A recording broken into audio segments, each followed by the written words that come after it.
Conference दी और उनका मानना है अब तो बीजेपी कतई ही इलेक्शन जम्मू कश्मीर में नहीं करेगी, क्योंकि जिनका उसको बीजेपी को डर था वो आखिरकार हो गया। अब तो वो कतई भी इलेक्शन नहीं करेगी जम्मू कश्मीर में। भारतीय जनता पार्टी जम्मू कश्मीर में तमाम इलेक्शंस के लिए पूरे तरीके से तैयार है, चाहे शहरी इलेक्शन हो, पंचायत का इलेक्शन हो या असेंबली का इलेक्शन हो या फिर 2024 में पार्लियामेंट का इलेक्शन हो। भारतीय जनता पार्टी पूरे तरीके से जम्मू कश्मीर में तमाम इलेक्शंस के लिए पूरे तरीके से तैयार है। डर उन सियासी जमातों को है जो अलायंस कर रहे हैं, जो अलायंस करके कभी गुपकार अलायंस और कभी इंडिया का नाम यूज करके इंडिया अलायंस, इस किस्म से जो इलेक्शंस लड़ रहे हैं, डर उनको है।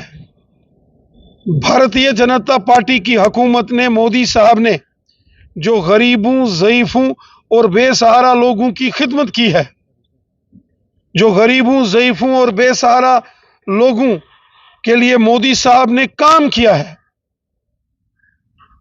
जो सबका साथ और सबका विकास, सबका विश्वास, इस मिशन के साथ काम किया है, उसी का नतीजा है कि आज पूरे जम्मू कश्मीर में खुशहाली है, अमन है, भाईचारा है और डेवलपमेंट है। गांव है या शहर हो, पहाड़ हो या मैदान हो, जम्मू हो या वादी कश्मीर हो, हर गांव में, हर शहर में जबरदस्त डेवलपमेंट हुई है और यह सब मोदी साहब की हुकूमत की देन है। और हमें यकीन है जब भी यहां कोई इलेक्शन होगा, चाहे शहरी इलेक्शन है, पंचायती इलेक्शन हो, असेंबली का इलेक्शन हो या 2024 में होने वाला पार्लियामेंट का इलेक्शन है, जम्मू कश्मीर की आवाम अमन को वोट देगी, भाईचारे को वोट देगी, खुशहाली को वोट देगी और जम्मू कश्मीर की आवाम डेवलपमेंट को वोट देगी। और इस सब के लिए जम्मू कश्मीर की आवाम बीजेपी को वोट देगी, क्योंकि यहां खुशहाली, अमन, भाईचारा ये बीजेपी ने लाया और यहां जबरदस्त डेवलपमेंट और गरीबों की खिदमत ये बीजेपी ने की। रविंद्र रैना जी, वही तो उमर अब्दुल्ला का सवाल है, डेवलपमेंट है, अमन है, पीस है, इलेक्शन कहां है? और ये भी दावा उमर अब्दुल्ला का है कि जनाब बीजेपी तो अब खुद इलेक्शन कमीशन ऑफ इंडिया के पीछे छुप रही है। इलेक्शन कराने का फैसला, इलेक्शंस करवाने का फैसला और इलेक्शंस करवाने का ऐलान इलेक्शन कमीशन ने करना है। यह भारतीय जनता पार्टी ने फैसला नहीं करना।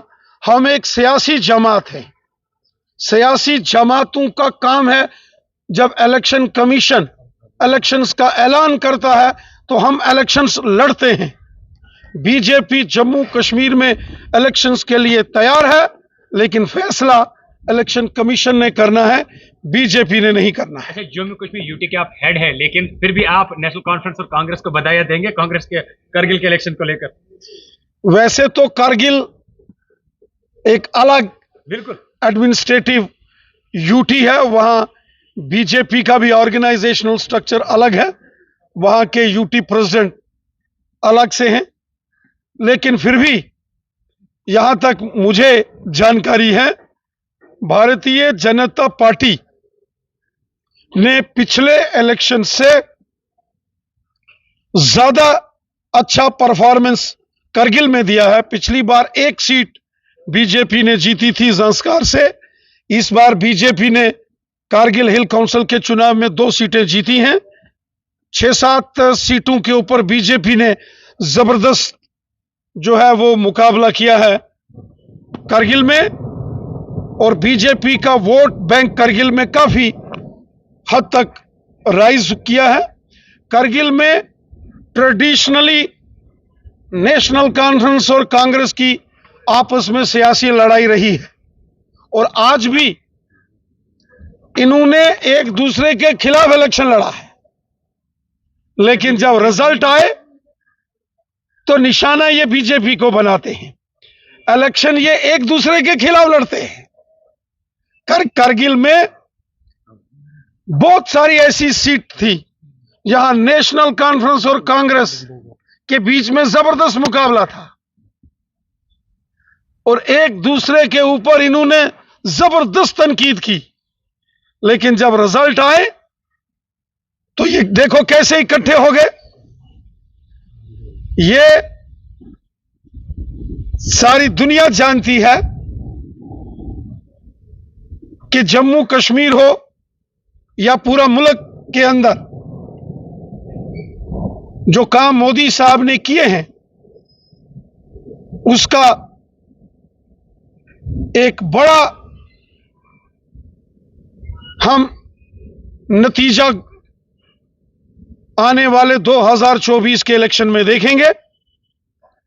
पार्लियामेंट के इलेक्शंस बीजेपी की जबरदस्त जीत होगी। 2024 में पहले से ज्यादा सीटें जीतकर फिर भारतीय जनता पार्टी की सरकार बनेगी, फिर से नरेंद्र मोदी साहब मुल्क के प्राइम मिनिस्टर बनेंगे और जम्मू कश्मीर में भी जो काम मोदी साहब ने किए हैं, जो गरीबों का, ज़ईफों का, बेसहारा लोगों का सहारा बनके मोदी हुकूमत ने काम किया है, जो जम्मू कश्मीर में अमन व अमान लाया है, खुशहाली लाई है। आज जबरदस्त डेवलपमेंट जम्मू कश्मीर में हो रही है। यकीनन जम्मू कश्मीर के लोग भी दिल खोलकर भारतीय जनता पार्टी को सपोर्ट करेंगे और यहां जब भी असेंबली के इलेक्शंस होंगे या शहरी इलेक्शंस होंगे, बीजेपी की जबरदस्त जीत होगी। नैना जी, आखिरी सवाल जानना चाहेंगे। जम्मू कश्मीर के लोग एक बार फिर से डर चुके हैं और कहा जा रहा है कि एक बार फिर से बाबा का बुलडोजर जम्मू कश्मीर में चलेगा। किस हद तक ये सही है? क्या गरीब लोगों पर चलेगा? मोदी हुकूमत गरीबों का भला करने वाली हुकूमत है। मोदी साहब ने गरीबों को मकान बना के दिए। मोदी हुकूमत ने गरीब किसानों के खाते में साल का 6-6 हजार दिया। जम्मू कश्मीर में हर शख्स को गोल्डन कार्ड देके 5-5 लाख तक का इलाज मोदी सरकार कराती है। गरीब परिवार के बच्चों को स्कॉलरशिप मोदी हुकूमत देती है। मोदी साहब तो सबका भला करते हैं। हां, अगर किसी बड़े रसूखदार आदमी ने कोई अपनी पोजीशंस का गलत इस्तेमाल करके गैर आईनी तरीके से अगर किसी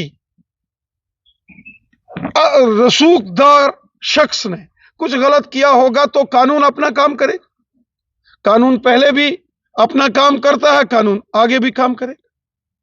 गरीब को कोई तंग नहीं किया जाएगा। गरीब जिनके पास जमीन नहीं है उनको 5-5 मरला फ्री जमीन और मोदी हुकूमत ने 2 लाख और मकान जम्मू कश्मीर के गरीबों के लिए उसका ऐलान किया है। हम गरीबों के खिदमतदार हैं, हम गरीबों के खादम हैं, हम अवाम के सेवादार हैं।